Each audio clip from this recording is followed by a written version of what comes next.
And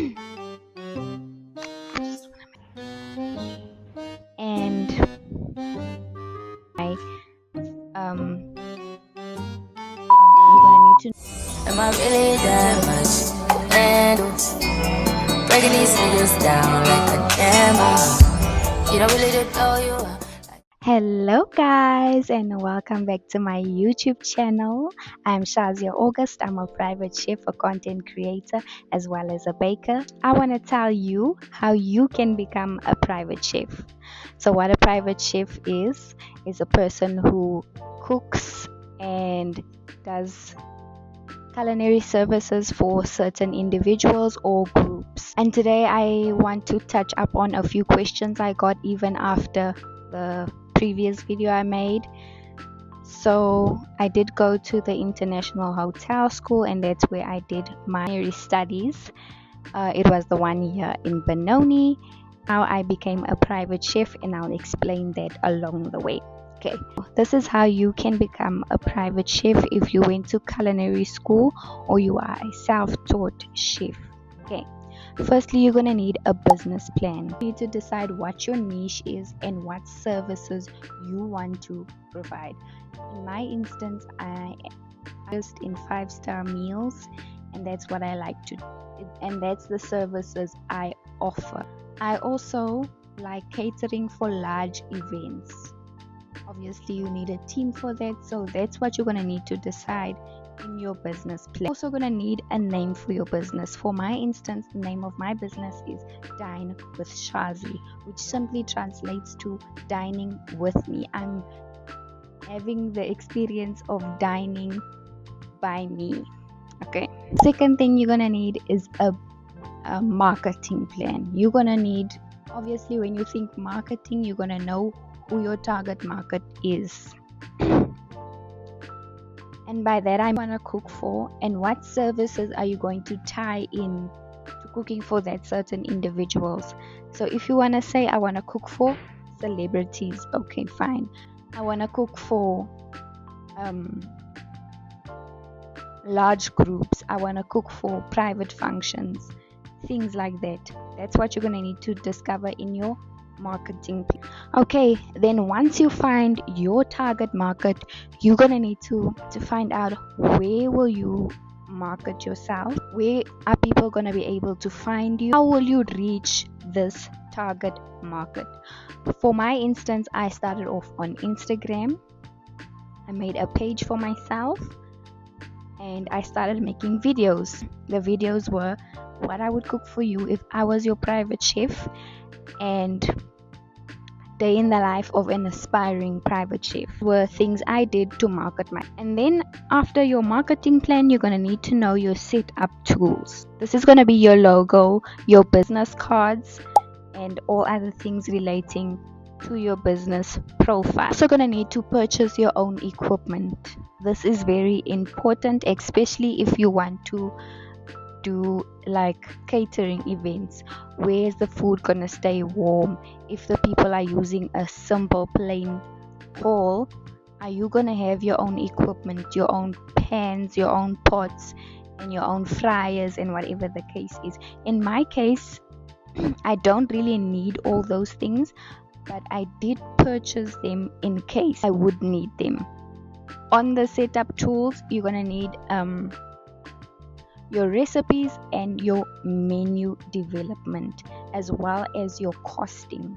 I'm going to go into recipe and menu development, as well as your costing. Okay, so for your costing, I'm going to start with costing. For your costing, you're going to need to know how much you want to charge for your services.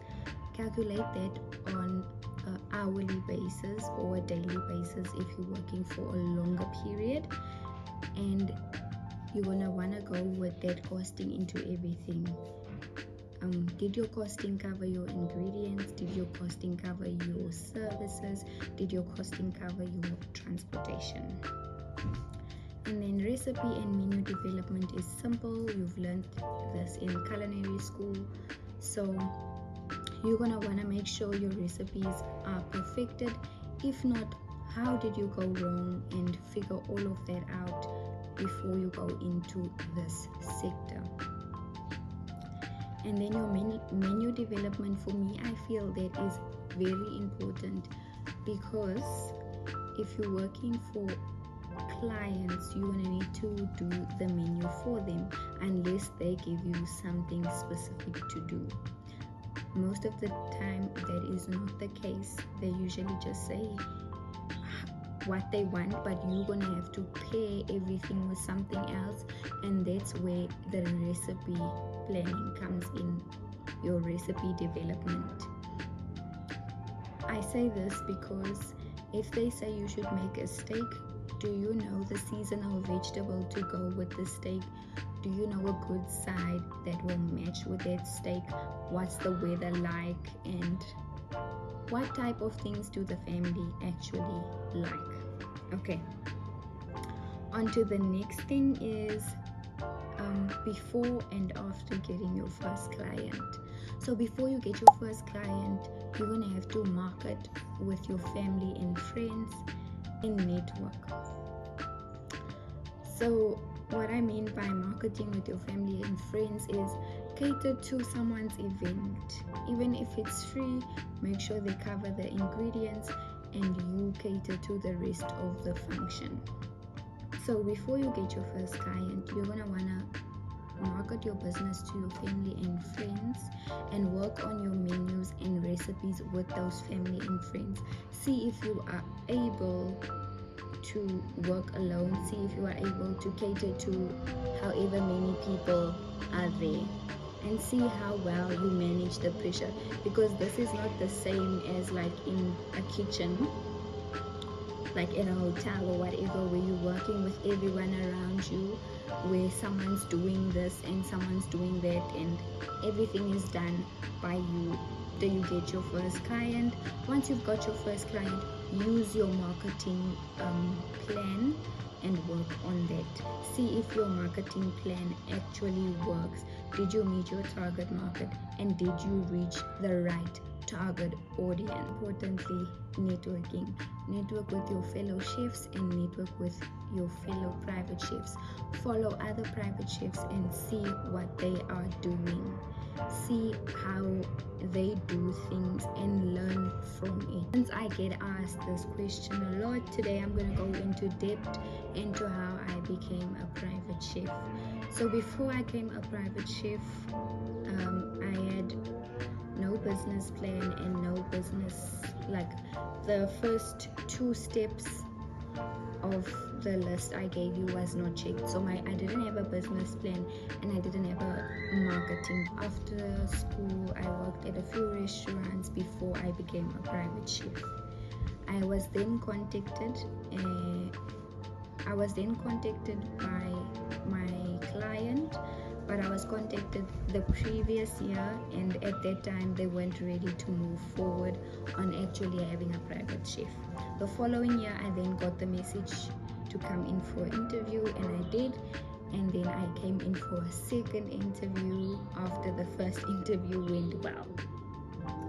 So at the second interview, I did that little cook-off thing that you have to do if you are a chef. That's how our interviews are. Anyway, that's how I went about, and then I continued marketing myself. I kept on promoting myself as a private chef, hence I still get jobs on the side, maybe on a weekend, and on getting clients, even if it's on the weekend or on a Sunday for Sunday lunch or for date nights. I still keep on getting contacted because I keep on marketing myself and networking myself. All I have for you today, besties. Thank you much for all the questions I got. Don't forget to like and subscribe and share this video, and thanks again for watching.